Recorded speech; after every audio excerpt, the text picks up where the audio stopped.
Continuando con la presentación del doctor Víctor Obando, tiene más de 17 años de experiencia en investigación y docencia, ustedes ya lo conocen. Un aplauso para él, por favor. Muchas gracias. Dejo el espacio al doctor. Yo les voy a hablar sobre evaporación solar fototermal, no fototérmica, específicamente la desalinización de agua. No recuerdo si en algún momento se los llegué a platicar o les mostré algunos resultados de estos, pero bueno, en casi todo el mundo tenemos el problema de la disponibilidad de agua para consumo. Y hace algún tiempo se hablaba en las noticias sobre el día cero, ¿no? El día que ya no habrá suficiente agua para satisfacer nuestras necesidades básicas. Por ejemplo, hablaban de que en una situación de escasez, lo mínimo que debe tener el ser humano es esas cantidades. Entonces, que por ejemplo, para el lavado de los trastes de una casa serían 9 litros, para bañarnos en la regadera serían 10 litros de agua máximo, y así, ¿no? Es bien poquito, bastante limitado. Máximo serían 50 litros por día por persona. A eso se refiere pues con el día cero, ¿no? Sin embargo, en nuestro propio país, pues ya tenemos problemas, sobre todo en la zona norte, ¿no? En donde nosotros venimos, Matehuala, ya hay escasez, a veces no llega el agua y eso. Quien no tiene los recursos para poder almacenar suficiente, pues batalla con el agua. Y lo mismo sucede entonces como con otros productos. El agua se ha vuelto algo que cotiza ya en bolsa, ¿no? Que ya tiene un valor similar a cualquier otro producto u otro bien. Aquí les he hablado particularmente de nuestra ciudad donde venimos, está Cerrito Blanco. A veces mucha gente se va a pasear ahí también y dicen, hay agua, hay unos patitos ahí nadan, pero esta agua es dulce, pero está altamente contaminada, ¿no? Sobre todo con arsénico. Entonces no está disponible pues para consumo o para riego, aunque hay personas que lo utilizan para riego de algunas hortalizas y así las consumen de manera local sin saber que están consumiendo, usando agua contaminada con arsénico, ¿no? Y este es un mapa del estrés hídrico mundial. En las zonas con mayor intensidad de color rojo, marrón, es donde hay más estrés hídrico, donde más escasez de agua va a haber. Y entonces la opción que se tiene es utilizar el agua salada, el agua de mar, en lo que es las zonas de Israel, Palestina, toda esa parte. Ustedes saben pues cómo la franja de Palestina ha perdido todo el acceso al mar porque Israel la tiene y tiene acceso al mar Israel, ¿no? Por alguna razón alguien lo permite, y ellos desalinizan una gran cantidad de agua con membranas de desalinización. Sin embargo, la desalinización con membranas requiere un alto consumo de energía, una presión tremenda, una presión transmembrana que tiene que superarse para lograr tener agua dulce, ¿no? Agua potable. Y ellos sí desalinizan grandes cantidades, tienen de sobra y son de los países que más producen alimentos de origen vegetal. Pero es muy costosa. Entonces nos queda la opción de la destilación térmica, pero bueno, esto requiere energía pues, fósil, ¿no? Tiene que quemar energía, combustibles fósiles para poder evaporar el agua. Lo que sería ideal sería una evaporación solar. Así simplemente incidir la luz del sol en un recipiente con agua salada, se evapora, condensa y se recolecta como agua destilada. Pero esa cantidad de energía no es suficiente para evaporar gran cantidad de agua. Es decir, toda la luz no se convierte en calor, sino que es la energía, sobre todo la infrarroja, la que es de caliente, pues, que puede evaporar luz. Entonces, ¿qué se hace?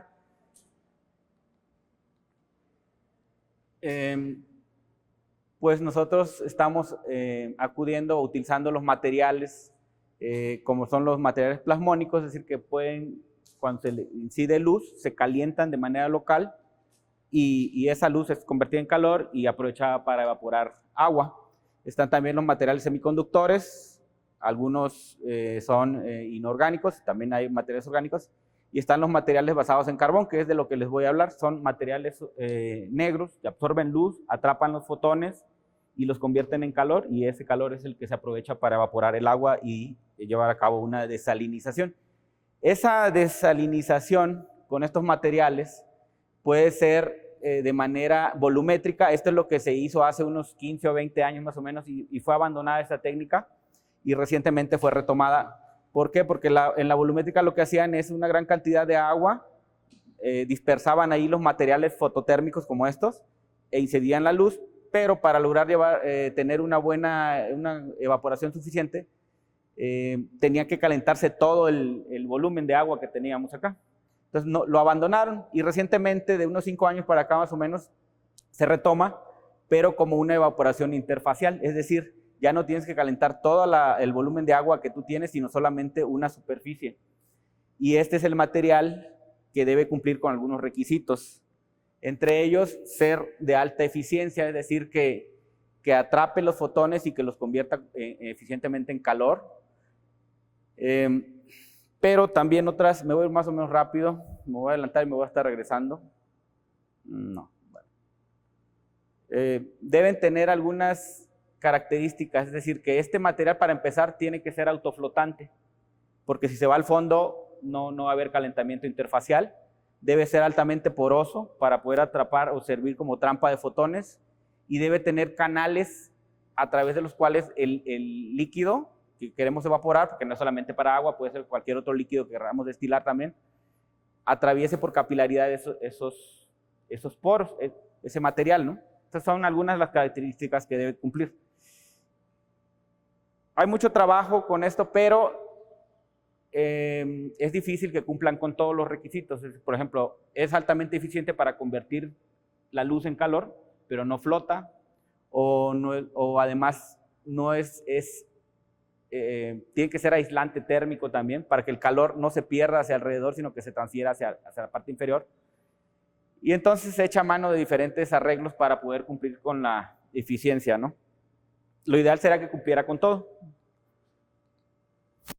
Esta es la eficiencia, es decir, la cantidad de energía la eficiencia se define como la cantidad de energía que hacemos incidir y la cantidad de energía que se usa eficientemente para evaporar. Es pues este sería el flujo másico, por así decirlo, la cantidad de masa, y este sería pues la entalpía de vaporización, ¿no? El calor latente y el calor sensible que se usó para evaporar el agua.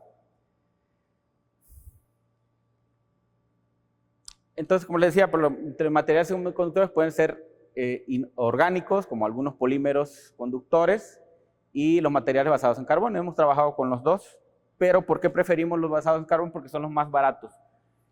Los trabajos más recientes están basados en el uso de materiales grafénicos o grafeno, materiales plasmónicos que tienen oro, partículas de plata, y son muy eficientes, pero son muy costosos. Ustedes vieron cómo la síntesis de un grafeno no es tan sencilla, y si no les da, y si sí les da, le dan muy poquito rendimiento, ¿no?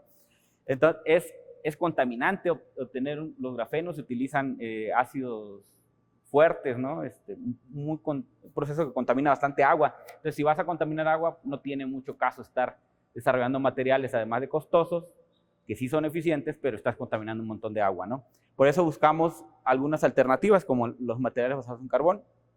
Entonces, lo que les decía, debe ser altamente poroso para que pueda convertir la luz en calor, tener buenas propiedades ópticas y térmicas, ¿no? O sea, absorber luz en en diferentes longitudes de onda. Estos son los diferentes tipos de transferencia de calor, ya lo vieron también, es conducción, convección y radiación. Todo eso también se da al mismo tiempo en estos procesos. La conducción es importante porque no queremos que se pierda hacia el ambiente, pero queremos que se transfiera hacia el líquido, ¿no? Va a haber radiación también porque no todos los fotones van a ser atrapados y no todos van a ser convertidos en calor, entonces algunos rebotan, y los que sí son convertidos en calor también se pueden perder como en forma de radiación, ¿no? Voy a ver más o menos rápido. Este es el trabajo, el primero que quería hablar, son soportes de carbono para evaporación fototérmica de agua basados en el agave, el tallo estriado del agave. que es el escapo floral que llaman, la flor que sale del agave. Se dan cuenta cuando lo cortan, que ese material se utiliza para hacer algunos postres y se lo come la gente. Bueno, cuando haces el corte transversal, tiene una característica que llama la atención, que parece que tuviera poros bien definidos en la superficie. Entonces cumple con el requisito de tener conductos, ¿verdad?, para poder transferir el líquido. Pero no absorbe mucha luz, no puede convertir la luz en calor porque no es oscuro. Entonces lo que hicimos fue carbonizarlo. Es esta parte aquí al agave le sale una flor, un tallo, y es esto de aquí donde hicimos los cortes, ¿no? Entonces vimos que tal vez podría ser, debido a sus características morfológicas, ser empleado para evaporación fototérmica. No sé si alcanzan a ver, pero bueno, tenemos la planta, recolectamos el tallo, hacemos unos cortes transversales en forma de discos, carbonizamos y luego cortamos pues a la medida de los discos. Se les da después de carbonizado, se lava un poquito para remover algunas partículas de ceniza, polvo, carbón que estén sueltos, y después hacemos toda la caracterización, tanto morfológica, físico-química y la de evaporación, salinización. Este es un arreglo, un diagrama del proceso de las pruebas de evaporación. Tenemos una balanza, tenemos un tubo de vidrio o un recipiente de vidrio, tenemos aquí agua con la concentración equivalente a 3.5% en peso de sal, NaCl, más o menos lo que tiene el agua de mar, y aquí ponemos a flotar el disco. Si flotan, entonces se expone a la luz de una lámpara. Este sí fue una lámpara visible, pero con un solarímetro ajustamos a diferentes energías por metro cuadrado, diferentes watts por metro cuadrado. En donde nosotros estamos, que es la zona altiplano del país, casi todo el año tenemos alrededor de 1 a 1.5 soles. Esto quiere decir 1000 a 1500 watts por cada metro cuadrado. Ahorita en estas fechas seguramente estamos como en 1.4, 1.5, ¿no? En diciembre baja como a un sol. Entonces la ajustamos a diferentes intensidades de energías. ¿Y para qué? Pues para ver cómo se comporta dependiendo de la energía que le estamos haciendo incidir. Y se va registrando la pérdida de peso con el tiempo. Y se saca la cinética de evaporación. Se dan cuenta que aquí tiene un signo negativo porque es la masa que se va perdiendo después de estarlo exponiendo a la luz. Obviamente que uno podría decir, bueno, pues a lo mejor hasta sin el material se está evaporando porque sí se calienta la lámpara, ¿no? También hacemos la prueba sin el material y comparamos para restar esa pérdida bueno, esa es una imagen donde está la prueba de evaporación. No se alcanza a ver, entonces la voy a avanzar. Esta es una prueba de UV-Vis del material antes de carbonizarlo. Vean que tiene muy poca absorción de luz en los diferentes intervalos de longitud de onda de la radiación. Y cuando lo carbonizamos, pues ya es bastante eficiente en absorber luz al menos, ¿no? Esto nos puede decir que sí va a absorber luz y probablemente a tener una buena evaporación. Y podrían decir, bueno, es que la luz del sol puede llegar hasta 2000, 2500 nanómetros de longitud de onda y tu material nada más está trabajando en esta parte. Bueno, pues la mayor parte de la luz que nos llega a la Tierra es visible. Estaría por acá. A la superficie de la Tierra llega también luz ultravioleta, luz visible, infrarroja, pero casi todo está así concentrado acá. Entonces el material absorbe más o menos entre un tercio en UV, un 40, 30 y tantos por ciento más o menos, 4 y 2, ¿no? Está bien distribuido pues en diferentes longitudes de onda. Estas son imágenes del material. Hay mucha luz, pero no se alcanza a ver. Pero vean, este es un corte transversal, en donde se ven todos, se llaman xilemas, es de la planta por donde conduce el líquido de la planta, ¿verdad? Y quedaron como canales, pero además tiene una especie de membranas que van quedando acá. Entonces, después de carbonizarlo, cuando lo vemos, quedaron como pequeñas columnas empacadas, lo que hace una similitud a lo que sería una columna de destilación de lecho empacado. Eso también ustedes lo han visto en su clase de destilación. Y eso podría aumentar la eficiencia, pues, tanto en transporte de masa como en la conducción del calor, ¿no? Todo esto ya está carbonizado. Esta es la parte de arriba, vean cómo se ven todos los poros bien definidos, y aquí se ve desde arriba pues, también el carbón que queda empacado dentro de esos conductos, ¿no? Ya cuando hacemos las pruebas de evaporación, esta de acá corresponde al agua sin un soporte, así sola con la lámpara, y la masa evaporada contra el tiempo, vean, no es considerable. Cuando ponemos un soporte con un espesor pequeño, se incrementa considerablemente esa tasa de evaporación, la cinética. Y así vamos incrementando el espesor, por ejemplo aquí a y se incrementa hasta acá, pero resulta que el idóneo es son 4 milímetros de espesor, nos da hasta acá.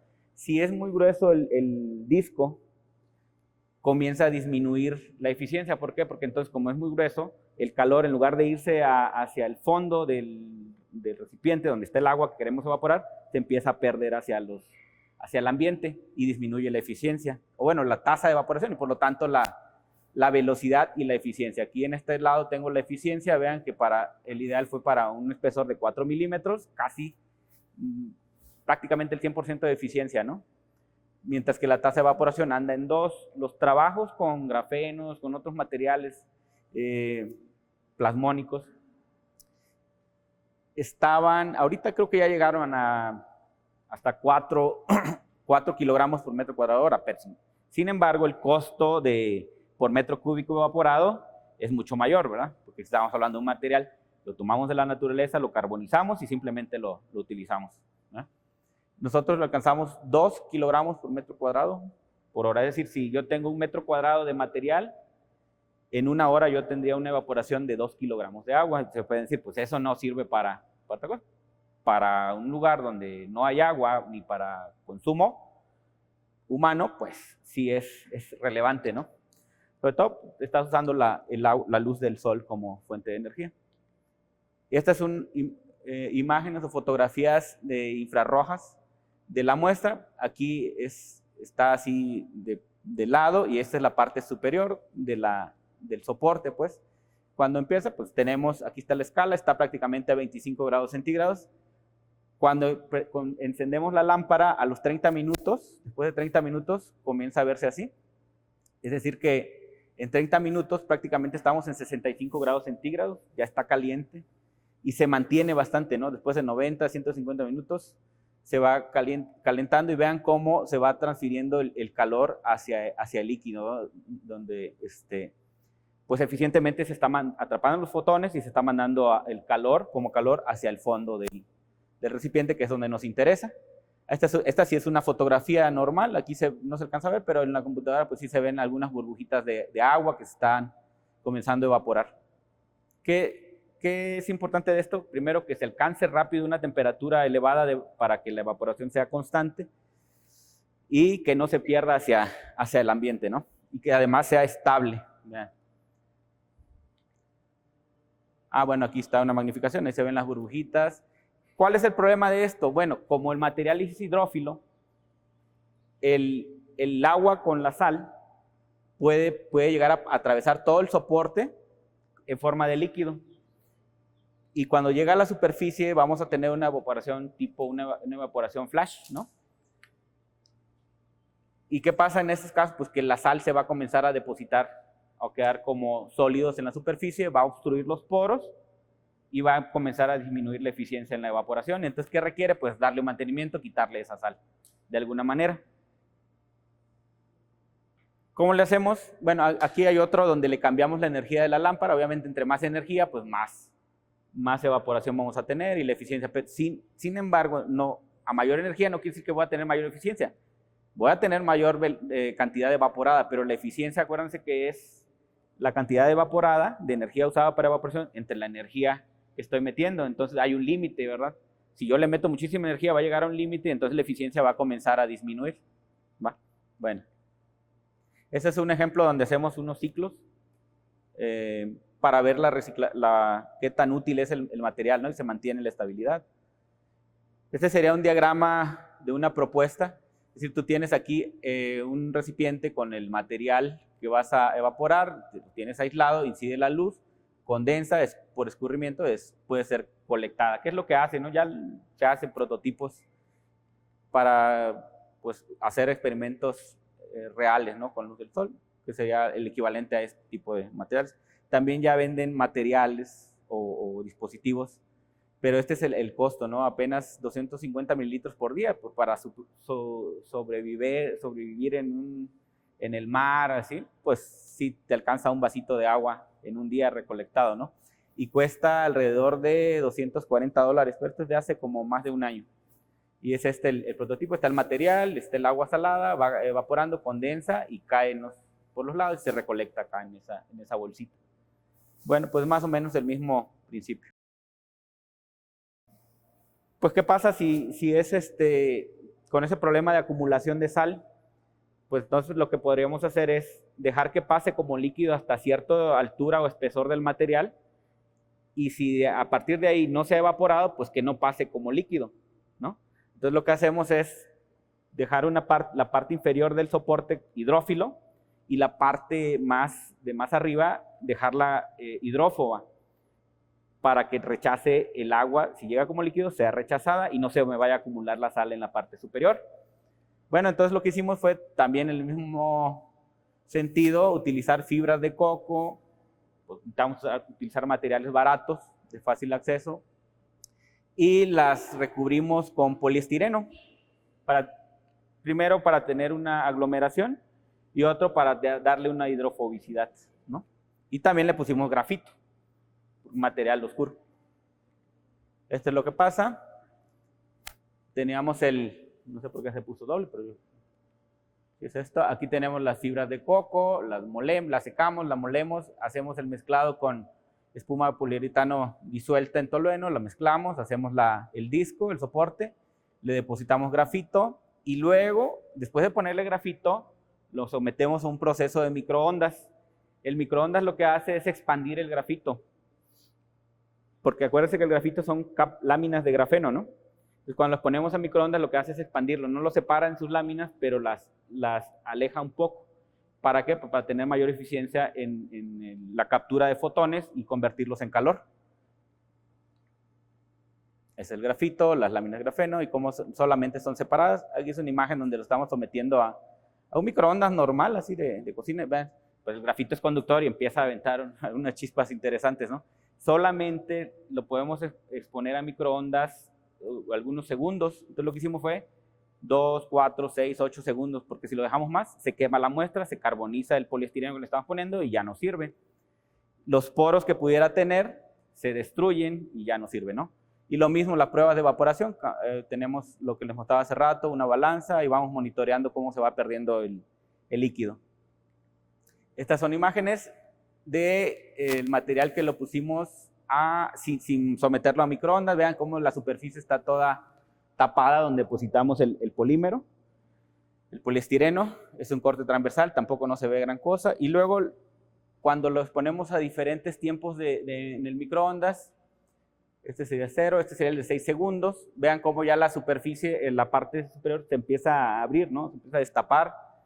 Y bueno, tampoco alcanza a ver, pero aquí se pone que hay unos poritos bien chiquititos que se expanden, se separa toda la muestra, y entonces facilita el transporte, ¿no? Transporte de masa. Ahí hay más imágenes. Ya con 8 segundos, lo que pasa es que se empieza a destruir el material. ¿Cuál va a ser más eficiente en la evaporación? Pues yo esperaría que fuera el que se separa, pero no tanto, ¿no? Que sin carbonizar. Vean que, por ejemplo, aquí yo tengo poliestireno solo, no tiene una fotoactividad interesante, no absorbe luz, prácticamente nada. Este sería las fibras de sola del coco, así sin carbonizar. Luego, cuando le ponemos poliestireno, ya tiene una mayor absorción de luz, pero cuando le ponemos grafito, vean, son todas estas, el intervalo de absorción de luz se amplía bastante. Estas son las tasas de evaporación. Nuevamente tenemos el agua sola, tenemos baja evaporación, y al someterlo, por ejemplo, este sería el agua, este sería sin carbonizar, se incrementa la evaporación. Cuando lo sometemos a microondas, se incrementa un poco, pero llega a un límite, ¿no? Creo que este sería el de 6 segundos, el que les decía. Si lo dejo más tiempo, comienza a disminuir la eficiencia. ¿Por qué? Porque se están destruyendo los poros, se destruye el material, etc. Y estas serían las eficiencias. Con el de 6 me da 91%, y las tasas de evaporación, aunque no vienen ahí, creo, no están, pues también son alrededor de 1.5 más o menos kilogramos sobre metro cuadrado hora. Y lo mismo, aquí están las imágenes de infrarrojos, pero aquí nada más mostramos la parte superior, cómo se va calentando la muestra con los diferentes tipos de exposición al microondas, ¿no? El de 6 segundos, que sería este, es el que alcanza mayor temperatura, ¿no? Y también hicimos el análisis del área superficial, no tiene mucha área superficial tampoco. Pero también tuvimos el problema de acumulación de sal. A muy largo tiempo de operación, después de 98 horas, ya se acumula la sal, por más que le hayamos puesto un material hidrófobo en la superficie. En fin, bueno, estas son las pruebas con agua de mar también, pero ya con diferentes ciclos, ¿verdad? Después de 8 ciclos, pues, está fluctuando, pero se mantiene alrededor del 89%. Con el otro material me daba mucho más eficiencia, pero había mucho más acumulación de sal, ¿no? O sea, el tiempo de operación no era tan largo. Bueno, conclusiones, pues este material sí es capaz estos materiales son capaces de llevar a cabo la evaporación solar, pues de tipo de interacción pi enlace-antienlace. Hay microcanales que fungen como medio para el paso del agua, en el caso del carbón de agave. Hay alta eficiencia y pues es función del espesor, ¿no? ¿Por qué? Por las pérdidas de energía hacia el ambiente. Bueno, eso es todo. Muchas gracias.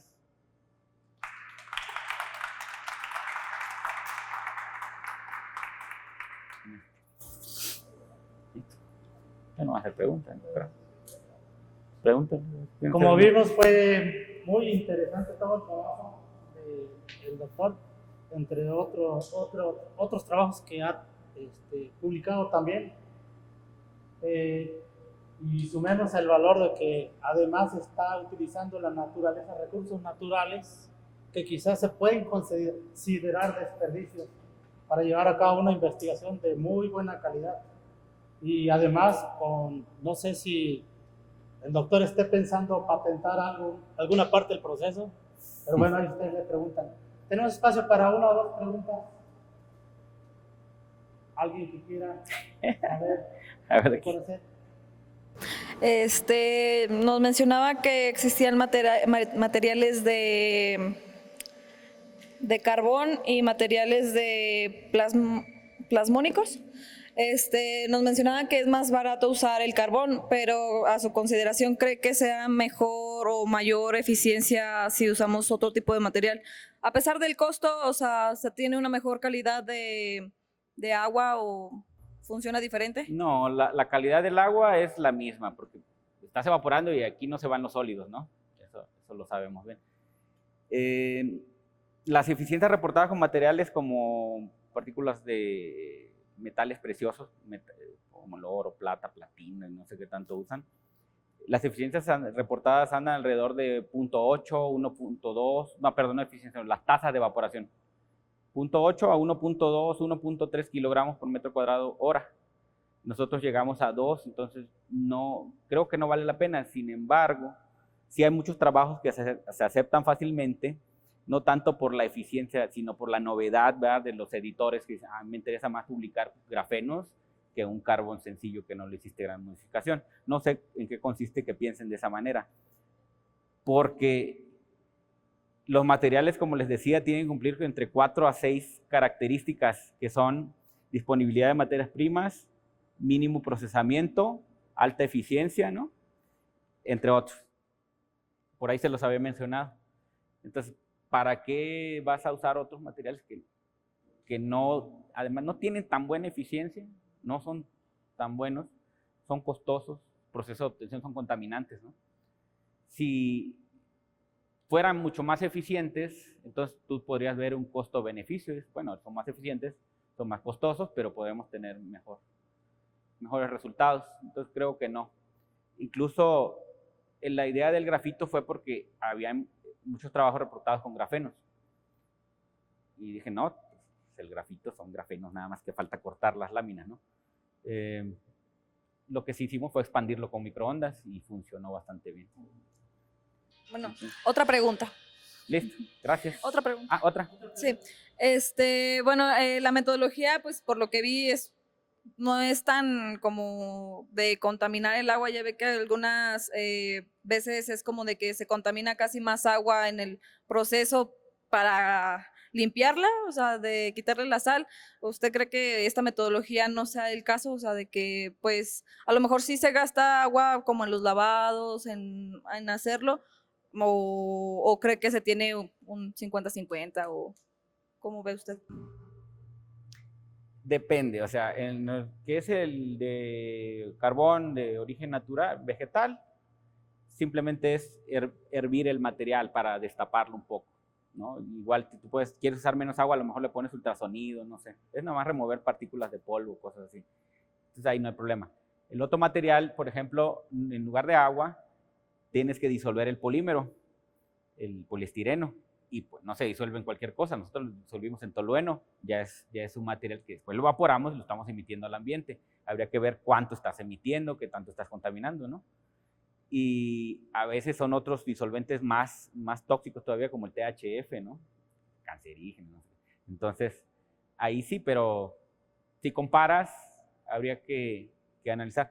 Por ejemplo, en estos trabajos, al final, después de la revisión, nos dicen cuál es el costo por metro cúbico de agua. Y ahí tienes que hacer un análisis de costos de los materiales, ¿no?